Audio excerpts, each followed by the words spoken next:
DogWorks Radio is sponsored by Alaska Dog Works. Check out their website at alaskadogworks.com.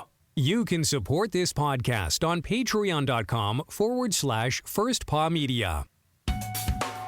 From First Paw Media, sponsored by First Paw Coffee Company, this is the Dog Driver Show. Visit our website at dogworksradio.com. Now here are your hosts, Robert Forto and Kourosh Partow. Hello and welcome everybody. This is Robert and I'm here with my co-host KP and we are the Dog Driver Podcast. Be sure to hit that subscribe button wherever you're listening and you can find all of our episodes over on dogworksradio.com. If you think of a person that may be interested, send them our way and we'll make sure that we can get them on the show. KP, tonight we are talking to a guest calling in from Switzerland. Who do we have? We have Marketa Bednar with us, newer sled dog driver, sprint driver, dry land, and snow. And Marketa is originally from Czech Republic but lives for many years in Switzerland. And we are Facebook friends, actually, and we chat once in a while together. Marketa, welcome to the show. And tell us who you are, how you started in the sport, and what are you all about? I actually started like about 4 years with a dog I got from Italy, from the shelter, and he just loved to run, so I had to try to scooter with the scooter, and he really liked it. So I got the dog more. And so everything started. The second dog and a third dog and a fourth dog, right? Yeah, well, exactly. The second dog was already a European sled dog. So that's how I got into it. And, well, then the third was also a sled dog. Yeah, and so it went on. And so you are the new generation of the sled dog drivers. We, in our show, we have a lot of interviews with open class drivers. They've been mushing for 30 years, 40 years, big kennels. But you are the new generation of people who started recently and with a smaller kennel. Mm-hmm. Tell me why you start to compete and like sled dogs. I always liked the short-haired dogs, and I liked the thin dogs or the agile dogs, just not the heavy ones, not the long-haired ones. Maybe that's why I like the European sled dog, and I really like the power they have, and they are so social, so you can keep them very well together. So all my dogs, they actually live in my house. They don't live in the kennel outside and they are very nice to keep. And I love the competition, so you have something you can train for. You have just, something you want to achieve with the dogs. So, Marketa, being in the sled dogs in the last 4 years, like literally, if I understand correctly, changed your lifestyle. Is that correct? Yes, of course it did. Yeah, I had to buy a house because I lived in a flat, and I had 2 dogs, and then I got one more, and another more, and another more, and my neighbors weren't as happy anymore. The owner of the house wasn't as happy anymore, so I had to move out, and there is nothing to find in Switzerland if you have already so many dogs, and so I had to buy a house. And get out there, and you told me that you had to even change your car now so you can fit all the dogs, right? Yeah. Well, I actually bought a big car 2 years ago, or 3 years. I thought it was big, and I was like, this is going to last for the next 10 years. And 2.5 years later, I was already looking for another car because it was just not big enough. Yeah, it's. How many dogs do you have now, Marketa? I have 7 dogs. 7 dogs, and 6 are sled dogs. One is the one I started off with. And where did you get your dogs from? Did you get them as adults or puppies? I actually got only last year. I got a puppy, which was 8 weeks old. The other one, the youngest one, I got with 4. The other one with 4 months, and the others they were already grown-up dogs and trained and actually real sled dogs. So I got them from very different places. When I started off, the first one I bought, I just chose from internet because I liked him, and it was not really the perfect thing to do, but he's quite good now. So I was lucky, very lucky, I guess.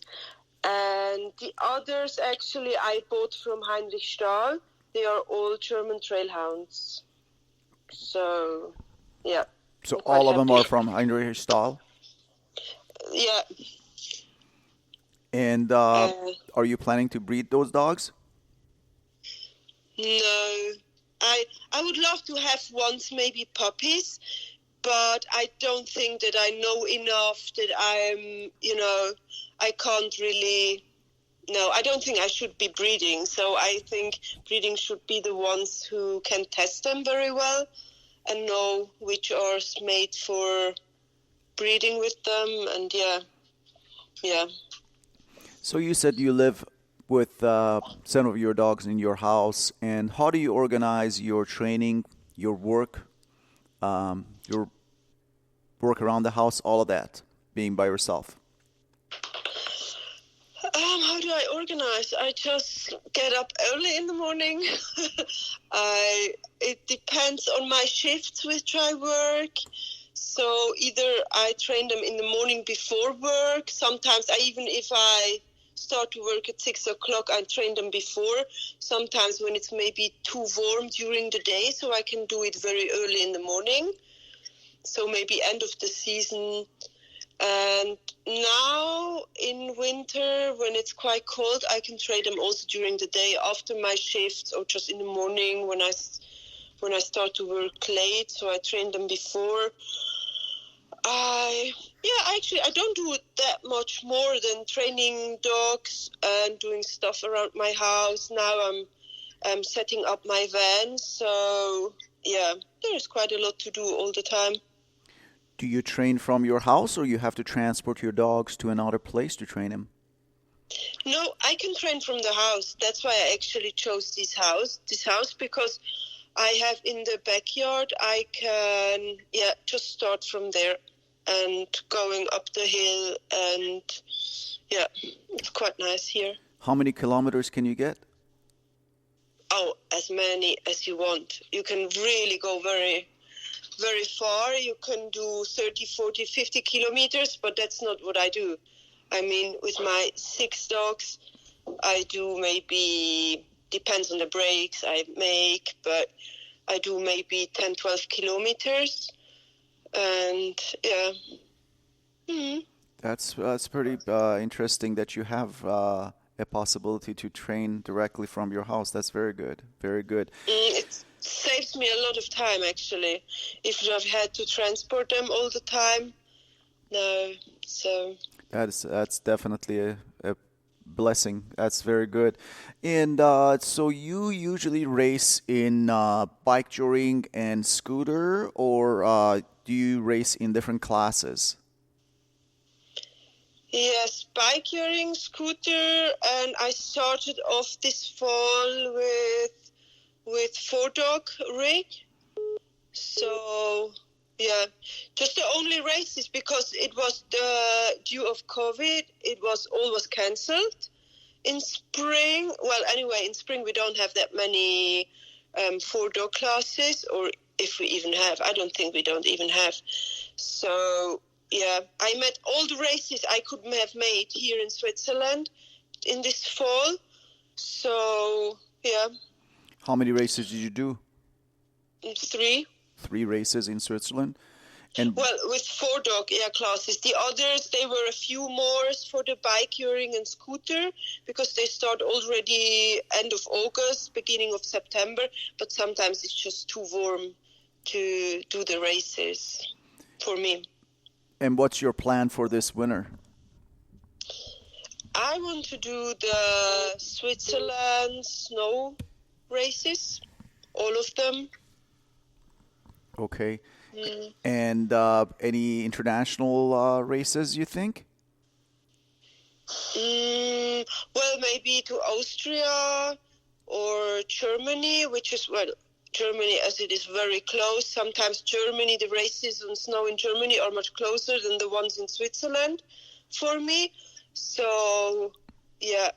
But I'm not going to Sweden. It's just I think too early. I have to first check out how my dogs are doing. And so, yeah, it's a long trip to Sweden. So I guess I'm staying here. Okay. And can you train with the sled from your house too, or no, only with the cart? If I'm lucky, as I was in January this year, I can actually train from my house. We had middle of January, we had snow, a lot of snow. So I started with my sled just from the backyard. So that was really cool. And are you allowed to use ATVs also on the trails, or do you have to have a non-motorized vehicle? It has to be non-motorized. Okay. You're not allowed now to drive in the forest here with the ATV. Okay. Tell me about your nutrition program. How do you feed your dogs? I'm feeding just on a raw basis. What basis? Just raw. Raw. Oh, raw. Just raw meat. Raw meat bones, and all this kidney and liver, and just everything, every part of a animal, actually, of a cow. And that's all you feed? You don't feed any kibbles or commercial dog food? No, I don't feed any. And do you keep the same diet fall and summer and winter?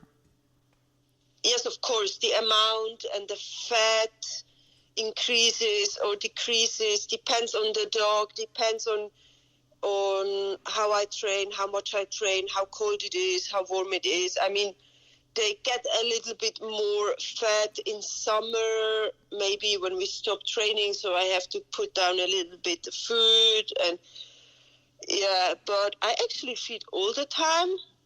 Just this, yeah. Works quite well. My dogs look really good, I think. They are not sick at all. They all of them very sound as far, so that's yes. Very good. Being newer in the sled dog sport, just 4 years basically, do you have mentors, or do you have people you talk to and ask for advices, or you basically live and learn, basically make mistake and learn from your mistake and don't make the same mistake again? Yes, of course. I think everyone has to do his own mistakes and learn from them. Hopefully, if you realize they were really mistakes. But I'm talking a lot to my breeder, to Heinrich Stahl. He actually tells me quite a lot. I'm just trying to pick up on conversations from others, just to see what they think about all this stuff. So, yeah, but I'm not that much, in touch with others, because I think this community is quite, I don't know many other breeders who talk on the internet maybe, or, talk about their lifestyle or how they train, how they feed. It's everything everyone does it for itself. So, yeah. Do you think it should be shared more often on social media platforms? I don't know. Maybe yes. maybe the opinions, you should at least, if you are not the same opinion as the others, but you should maybe know that there are others who share their experience, or but I don't know. But well, I'm quite happy actually. So from who I can learn. So yeah. That is good. That is good. Marketa, I have a couple of questions for you before we go. Before we started recording, you said that you lived very close to Germany. 2 minutes, I think you said. Is that right? Yes. Yes, yeah. So have you ever, when you train from your house, do you go into the other country from the trail, or do you stay in Switzerland? Yes, I can go to the to Germany actually. Some you can't see the borders, so you just realize when your phone switches to the other signal. Yeah. You lose your signal, and then you are on the German on the signal, German side. Can you get into you can get into big trouble doing that here if you go from say Alaska to Canada. You can get into big trouble for crossing that border without telling somebody. Is that true there or no? No, not at all. Nobody cares, actually. It was maybe during the COVID when they had other laws, right? They had like other rules. So maybe in Switzerland it wasn't actually allowed for us from Switzerland to go to Germany during the real lockdown. So I don't know. Nobody realized when I crossed the border, but you couldn't actually. But, well, that's how it is. No one is in the forest controlling you and your dogs. Right. Another question I have is about the cost of being a dog musher. We talked to I don't recall if it was a man or a woman a while back who lives in Switzerland, and they said it's very, very expensive to buy a house and have property and all of that. Is that true in your case too, or did you find something that was a little bit less expensive?